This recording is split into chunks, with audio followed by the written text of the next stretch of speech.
But early on, I realized that a lot of the people who were directing me in television had been actors. Big laughs, crazy, exhilarating moments of rebellion and triumph. And so, literally by the time I was 8 or 9 years old, I think I had it in my mind that I loved the business. I might one day want to be a director. But also a political idea and a sense of humor and real stakes. And I was given an 8mm camera. I didn't really start playing around with it seriously until about, 14 or 15.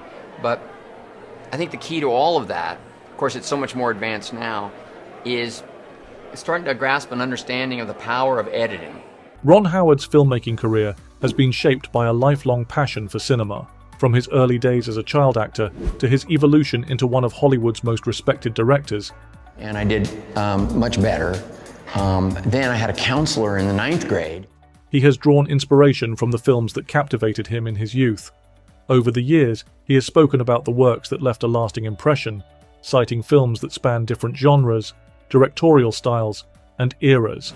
The stories that influenced him the most share a common thread. Each one left an undeniable impact on his approach to storytelling, character development, and the craft of filmmaking itself. David Lean's The Bridge on the River Kwai Belligerents may employ as workmen prisoners of war who are physically fit is often hailed as one of the greatest war films ever made, but Howard has spoken about it in broader terms, viewing it not just as a war film, but as a study of leadership, obsession, and human resilience. Something rather odd going on. I think we better have another look round before that train comes across. It's the kind of film that makes you sit forward in your seat because you feel the weight of every decision the characters make, he has said. The film, which follows British prisoners of war forced to construct a railway bridge for their Japanese captors, is not a conventional action film. Instead, it is an exploration of duty and honour, with Alec Guinness delivering one of the most compelling performances of his career as the rigidly principled Colonel Nicholson. Howard has often expressed his admiration for Lean's ability to balance grandeur with intimate human drama. In The Bridge on the River Kwai, vast landscapes and meticulously composed shots give the film its epic quality, but it is the psychological complexity of the characters that makes it truly unforgettable. Lean knew how to make everything feel real. He didn't just rely on the spectacle, he let the characters drive the tension.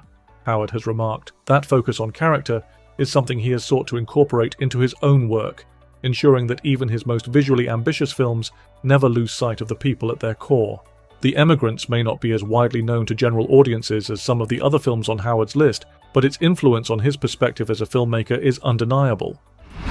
Jan Troell's 1971 historical drama follows a group of Swedish peasants as they embark on a harrowing journey to America in search of a better life. Howard has repeatedly praised the film's commitment to realism and its ability to immerse the audience in the hardships of its characters. It's a film that doesn't rush, it lets you live in every moment, and that's what makes it so powerful, he has said.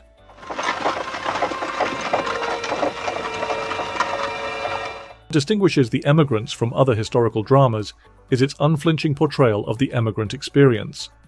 Troell opts for a naturalistic style, using long takes and minimal dialogue to draw the audience into the world of his characters. The film does not rely on conventional dramatic beats. Instead, it unfolds with a quiet, almost documentary-like authenticity. That patience, that willingness to let a story breathe, is something Howard has deeply admired. But it gets a lot of laughs, so I'm always kind of glad when he does it, because at the end of the day, the audience is what matters. His own historical dramas, such as Apollo 13 and Hillbilly Elegy, reflect that same philosophy, avoiding overt melodrama in favor of a more organic approach to storytelling. William Friedkin's The Exorcist is another film that left a lasting impression on Howard, despite the fact that horror is not a genre he is particularly associated with. I remember watching it and just being completely overwhelmed by how relentless it was. Every single scene felt like it was pulling you further into this nightmare, he has said. The film, widely regarded as one of the most terrifying ever made, is about far more than just demonic possession. It is a film about faith, doubt, and the limits of human endurance. What makes The Exorcist so effective in Howard's view is its precision. Friedkin crafted every moment with meticulous care, ensuring that even the quietest scenes carried a sense of unease. He didn't just rely on shock, he built tension in a way that felt completely organic, Howard has said. That understanding of tension is something he has applied to his own work, particularly in films like Ransom and Inferno. where the sense of danger escalates gradually, drawing the audience deeper into the story rather than bombarding them with cheap thrills.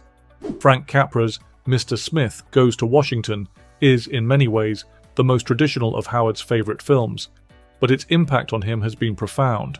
Capra's 1939 classic, starring James Stewart as an idealistic senator fighting against corruption, There's no place out there for graft, or greed, or lies. is a film that celebrates the power of individual conviction. It's about the fight to stay true to your beliefs, even when the odds are against you, Howard has said. Capra's work is often characterized by its hopeful outlook, but Mr. Smith Goes to Washington is not a naive film. It acknowledges the deep-seated corruption within the political system, yet it insists on the possibility of change. That balance between realism and optimism is something Howard has long admired. Capra knew how to make you believe in something, but he never made it feel easy, he has noted. That approach has influenced many of Howard's own films, from Cinderella Man to Frost Nixon, both of which explore characters struggling against overwhelming odds while maintaining their integrity. Few films have captured the chaotic energy of 1970s American cinema as effectively as One Flew Over the Cuckoo's Nest. Billy, for Christ's sakes, you must be committed, right? No. Milos Forman's 1975 masterpiece, adapted from Ken Kesey's novel, is a film driven by raw emotion and unforgettable performances. The way Forman worked with actors, it's something any director would envy, Howard has said. Jack Nicholson's performance as Randall McMurphy, a rebellious patient in a psychiatric institution, is legendary. But the film's real power lies in its ability to shift seamlessly between humor, tragedy, and quiet moments of humanity. What makes One Flew Over the Cuckoo's Nest stand out is its refusal to conform to traditional storytelling structures. There is no easy resolution, no comforting sense of justice being served. Instead, the film lingers on the institutional power that crushes those who dare to challenge it. It's a film that stays with you because it doesn't offer easy answers, Howard has remarked. That kind of storytelling, where the audience is left to wrestle with the implications long after the credits roll, is something he has deeply respected and sought to incorporate into his own work. Beyond these 5 films, Howard has spoken about other cinematic influences that have shaped his approach to directing. He has expressed admiration for Stanley Kubrick's 2001: A Space Odyssey, Francis Ford Coppola's The Godfather, and David Lean's Lawrence of Arabia, all of which have informed his understanding of visual storytelling, character depth, and narrative ambition. He has also drawn inspiration from filmmakers like Akira Kurosawa and Federico Fellini, recognizing the value of international cinema in broadening his artistic perspective. Howard's career is one of versatility, but a closer look at his favorite films reveals a through line that connects his influences to his own work. For a little smooching, until I... Whether he is directing a historical epic, a tense thriller, or a character-driven drama, his commitment to strong storytelling remains constant. His admiration for meticulous craftsmanship, immersive storytelling, and deep character work is evident in every film he has made. The films that inspired him are not just ones he admires, they are ones that have actively shaped his identity as a filmmaker.